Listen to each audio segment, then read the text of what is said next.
Friends, welcome to Aastha dresses. काफी दिनों का इंतजार आज हुआ खत्म। फिर से अजरक पेच वाला जो आइटम है वो फिर से रिस्टॉक हो चुका है। काफी सारे मैसेजेस थे, सबको मैसेज किया था नेक्स्ट वीक आएगा, तो आज आप देख सकते हो रिस्टॉक हो चुका है। मैरून कलर पे अजरक पैच वाला, ब्लैक कलर का कॉन्ट्रास्ट दुपट्टा। इसमें 3 कलर ऑप्शन रहने वाले हैं गाइस। फर्स्ट ये मैरून आएगा, फिर दूसरा आपको ये नया कलर ऐड हो चुका है इसमें, ये आप देख सकते हो चीकू कलर आएगा ब्लैक दुपट्टे के साथ। बहुत ही बढ़िया आर्टिकल है, अजरक पैच पे प्योर कॉटन रहने वाला है। नीचे रहेगा प्लाजो और तीसरा ये ब्लैक कलर आएगा। तो आप देख सकते हो तीनों ही कलर फिर से रिस्टॉक हो चुका है।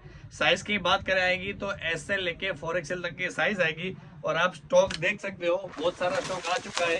तो जल्द से जल्द बिना देरी किए स्क्रीन पे मेरा नंबर दिया हुआ है, अपना ऑर्डर जल्द से जल्द बुक करवा ले। ये आप देख सकते हो बहुत सारी क्वांटिटी आ चुकी है। साइज आएगी एस से लेके 4XL तक।